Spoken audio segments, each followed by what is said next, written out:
ស្នេហ៍ប្រែឆ្ងាយពេលអូនខ្លាយជា YouTuber បងបែកសើនឹងតឹងវើចរណៃអូនដើរលេងដាច់យប់ជាទំលាប់រាល់ថ្ងៃពេលសួរថ្លៃអូនថាជាប់ថតប្លុកបេះដូងបងស្ទើរតែស្ទាំងឈាមគ្រាន់ឃើញភ្លៀមចង់ធ្លាក់ថ្លើមក្ដុកដូចគេជះលាមួកចំកណ្ដាលមុខរុំតែស្លុតឃើញរូបអូនអោបគេពេលតាមតន់ឲ្យអូនក៏ឆ្លើយថាប្រេងអូនញាប់នៃឆ្វេងប្រាប់ថាសំដែងទេ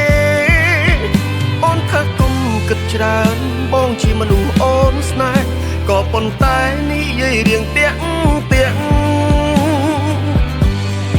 អូនថាជា content មិនមែនរឿងពិត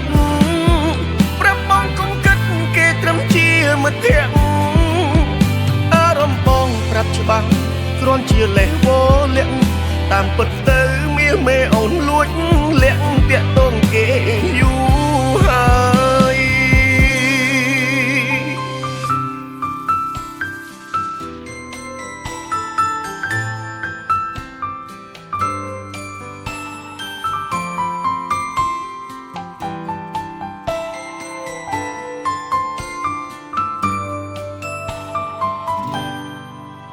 បេះដូងបងស្ទើរតែស្ទាំងឈាមគ្រាន់ឃើញភ្លៀមចង់ធ្លាក់ថ្លើមក្ដុកដូចគេជះលាមួកចំកណ្ដាលមុខ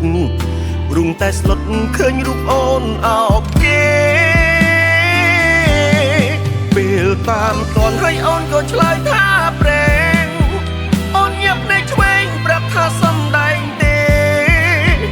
អូនថាគុំគិតច្រើនបងជាមនុស្សអូនស្នេហ៍ក៏ប៉ុន្តែនិយាយរៀងតាក់អូនថាជា content មិនមែនរឿងពិតប្រាប់បងកុំគិតគេត្រឹមជាមិត្តភក្តិអារម្មណ៍បងប្រាប់ច្បាស់គ្រាន់ជាលេះវលាក់តាមពិតទៅមាសមេអូនលួចលាក់តាក់ទងគេយូរហើយ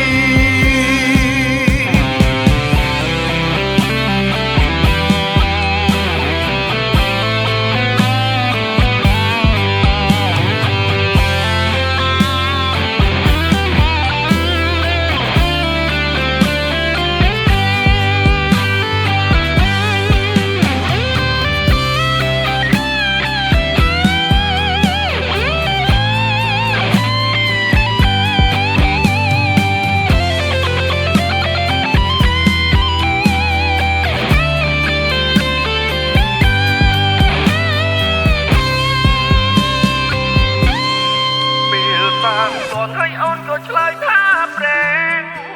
អូនញាប់នៃឆ្វេងប្រាប់ថាសំដែងទេអូនថាគុំគិតច្រើនបងជាមនុស្សអូនស្នេហ៍ក៏ប៉ុន្តែនិយាយរៀងតាក់អូនថាជា content មិនមែនរឿងពិតប្រាប់បងកុំគិតគេត្រឹមជាមិត្តភក្តិអារម្មណ៍បងប្រាប់ច្បាស់គ្រាន់ជាលេះវលាក់តាមពិតទៅមាសមេអូនលួចលាក់តាក់ទងគេយូរហើ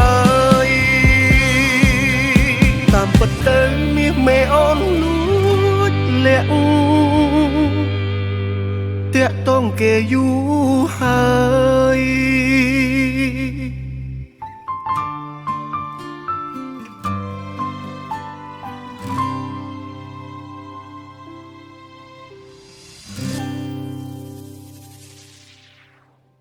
Brand shop ភាវតីចូលជាតំណាងចែកចាយបោះដុំលក់រាយត្រឹមតែ$30ប៉ុណ្ណោះទំនាក់ទំនងមកយើងខ្ញុំឥឡូវនេះ